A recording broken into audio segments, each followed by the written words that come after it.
Hey guys, thank you so much for joining me today on this episode of The Gift of Gab.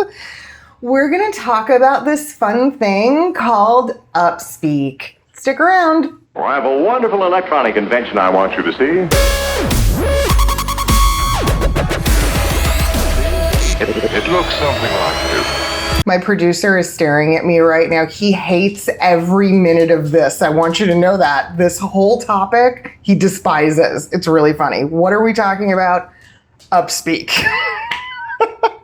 I'm also going to discuss the difference between UpSpeak and an upward inflection. UpSpeak pretty much, right? Everything sounds like a question. Everything sounds quizzical, or like the person who's speaking is a bit confused and they don't really know the answer to things. The irony of it is UpSpeak gets applied to phrases that should be complete thoughts, whereby we don't have that. UpSpeak is another one of those lovely American speech patterns that is becoming more and more common with younger women and just the younger generation. We see it a lot. The really funny thing about UpSpeak, or that I find hilarious, so not only do you hear people doing it, in casual conversation and just throughout their life, I've heard GPS systems that do it. Siri does it. And I always yell at her in the car because she'll go, "Turn right." Was that a question, bitch? What?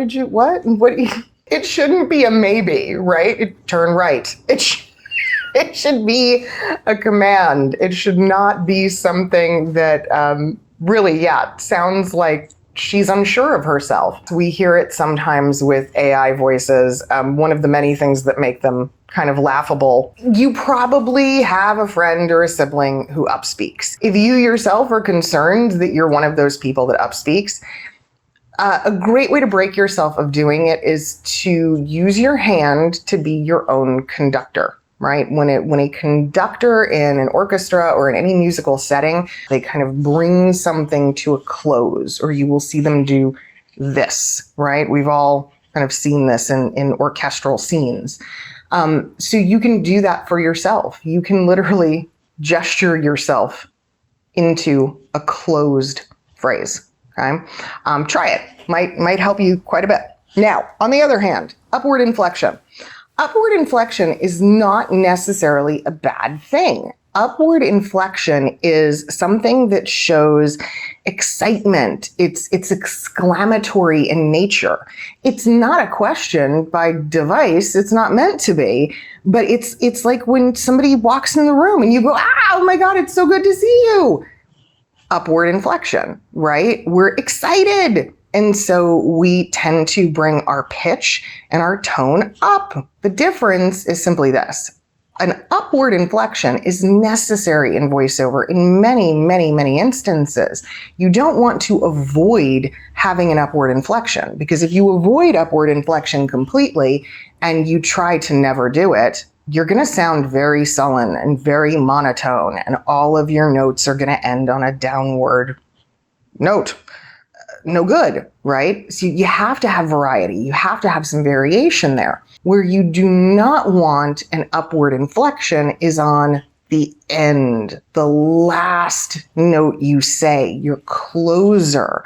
Because when we do that, right, if we're excited and we leave something up, what's next?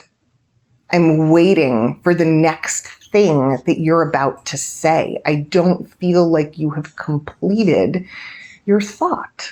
That's the difference. Okay, so complete your thoughts. Make sure to close off your story, your dialogue, your script, whatever it is you're working on, but try to avoid making non-questions sound like questions, because that, my friends, is UpSpeak. I hope this helped. If you want more tips and tricks like this, check out this video on my YouTube channel. Thank you guys so much for watching. As always, I appreciate you. Please like, please subscribe, please share.